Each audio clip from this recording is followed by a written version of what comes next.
Lah, mereka nggak ngomong. Sekarang ini banyak sekali orang menjadi korban KUHP Orde Baru. Lihat misalnya rombongannya kelompoknya Roy Suryo dan segala macam. Itu kan korban KUHP Orde Baru. Kenapa? Ya, jawab apakah nanti akan ada pengesahan atau enggak, itu keputusan yang bukan di kita, ya. Dan kita tunggu saja, kalau ada pengesahan ya kami siap saja.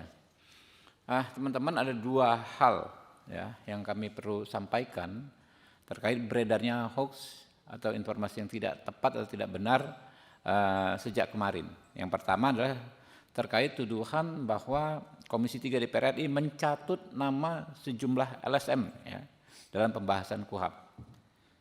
Sebagaimana kita ketahui kemarin waktu rapat kan kita 10 Juli sebetulnya sudah selesai tingkat pertama pembahasan di Panja lalu Timsin, tapi karena memang teman-teman banyak meminta kita membuka kembali, kita buka kembali. Masukan dari masyarakat kan, dari Juli, Agustus, September, Oktober, November, awal November, terus sampai hampir 100 kelompok masyarakat hadir ya, kita termasuk beberapa LSM, sekelompok LSM yang menamakan dirinya Koalisi Masyarakat Sipil dan lain sebagainya. Tapi intinya yang nggak menyebut dirinya secara Koalisi Masyarakat Sipil ya juga masyarakat sipil. Ya. Lalu berdasarkan masukan-masukan tersebut, tim sekretariat membuat klasterisasi untuk disajikan dalam rapat Panja yang kembali dibuka setelah Timsin. Nah, rapat klasterisasi itu dibuatlah tabel, ya. Disebutkan misalnya usulan soal penghapusan larangan peliputan. Usulannya dari mana? Dari Aliansi Jurnalis Independen. Responnya seperti apa?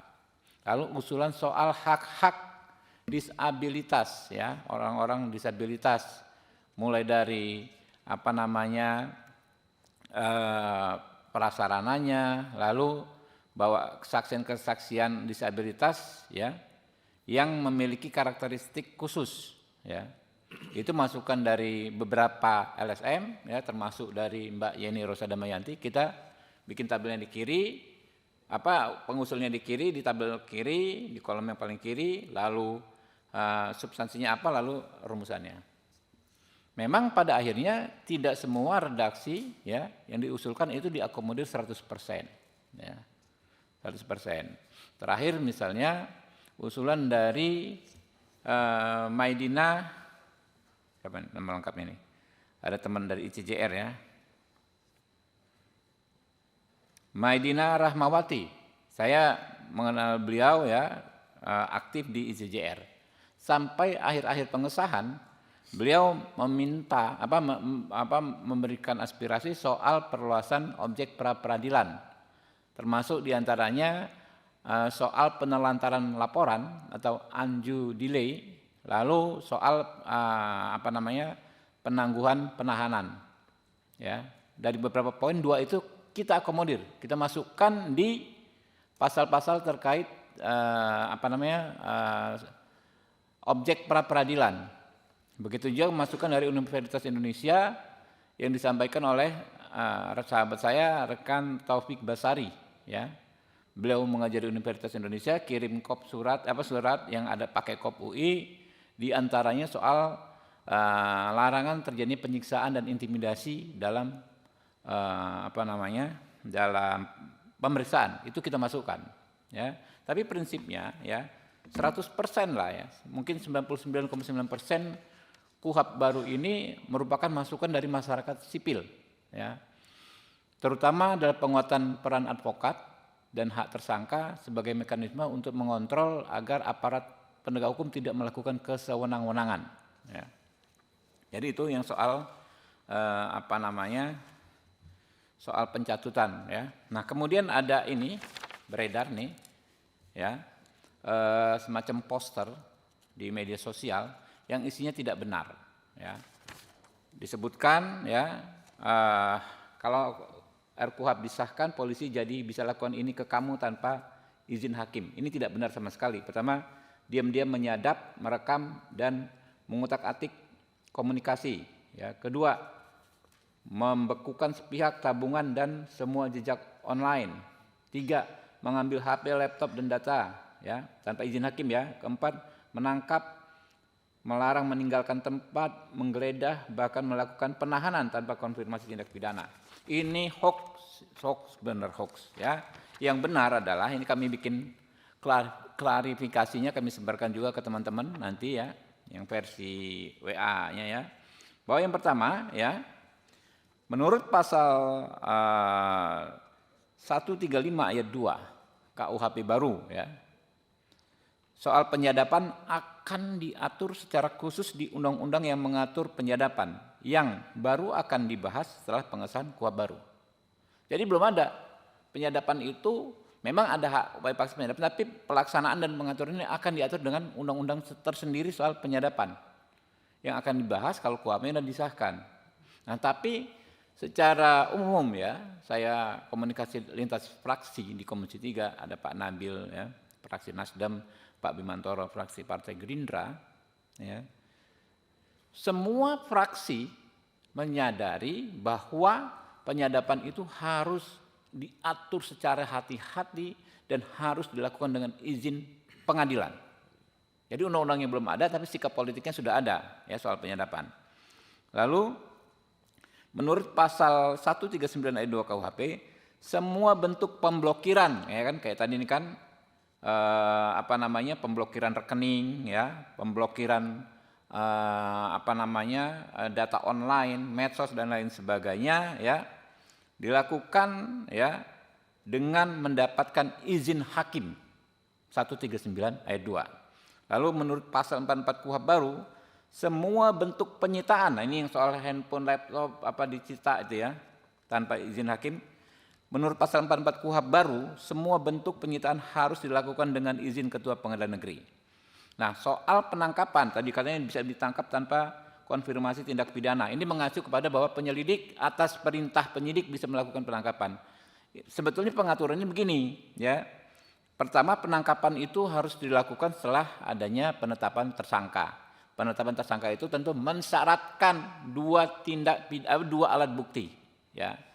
Lalu penahanan itu ya syaratnya ini jauh lebih berat ya, jauh lebih objektif dibandingkan dengan apa yang diatur di KUHP Orde Baru ya. Di KUHP baru penahanan bisa dilakukan pertama apabila tersangka mengabaikan panggilan 2 kali berturut-turut. Ini kan sangat objektif. Panggil sekali nggak datang, 2 kali nggak datang, jelas faktanya. Yang kedua, apabila tersangka memberikan informasi tidak sesuai fakta. Ini kan gampang nih cross check-nya gitu loh. Ketiga, apabila tersangka menghambat proses pemeriksaan ya. Keempat, kalau menghambat proses pemeriksaan ini kan jelas sebuah tindak pidana namanya obstruction of justice ya. Keempat, apabila tersangka berupaya melarikan diri, melakukan ulang tindak pidana ya, menghilangkan alat bukti dan terancam keselamatannya, atau yang terakhir tersangka mempengaruhi saksi untuk berbohong. Ini juga kan termasuk dalam obstruction of justice yang memang merupakan tindak pidana. Jadi ya, kalau di KUHP Orde Baru orang tuh bisa ditahan hanya dengan 3 kekhawatiran. 1, khawatir melarikan diri, khawatir menghilangkan alat bukti, khawatir mengulangi tindak pidana, yang pemenuhannya unsur yang subjektivitasnya hanya ada pada penyidik. Nah, kalau yang di KUHP baru ini sangat objektif, sangat bisa dinilai, gitu loh. Jadi teman-teman ya, kami sih terus berdoa sampai sekarang ya, rekan-rekan Komisi 3 kita di grup, Bismillah kita doakan hari ini bisa disahkan ya. Semoga nanti benar-benar bisa disahkan KUHP baru, menggantikan KUHP Orde Baru ya. Jadi aneh kalau ini bilangnya ada poster lain berdua kamu bisa jadi korban KUHP baru. Lah, mereka nggak ngomong. Sekarang ini banyak sekali orang menjadi korban KUHP Orde Baru. Lihat misalnya rombongannya kelompoknya Roy Suryo dan segala macam. Itu kan korban KUHP Orde Baru. Kenapa? Ya. Kalau menurut standar KUHP baru, Roy Suryo CS ini penanganan kasusnya bisa dengan restoratif justice. Tapi di KUHP Orde Baru itu nggak diatur, gitu loh. Kalau menurut KUHP baru, ya terhadap Roy Suryo dan kawan-kawan itu sangat sulit untuk dikenakan penahanan karena syaratnya sangat objektif. Hampir nggak mungkin ditahan, orang-orangnya jelas semua, nggak lari dan lain sebagainya. Tapi kalau menurut KUHP Orde Baru ada peluang dia ditahan sewenang-wenang. Pak Roy Suryo dan kawan-kawan ini. Jadi yang darurat itu adalah bagaimana kita mencabut KUHP Orde Baru. Yang emergensi panggilan darurat itu bagaimana segera menghentikan KUHP Orde Baru. Sudah terlalu banyak korban KUHP Orde Baru ini. Ya, mulai dulu kemarin Pak Egy Sujana dan lain sebagainya, itu kan korban KUHP Orde Baru. Ya, kita terus ikhtiar ya teman-teman, agar memang nanti bisa segera disahkan. Mungkin ada 3 pertanyaan aja ya, bentar lagi 10 menit lagi kita mulai misalnya. Ya.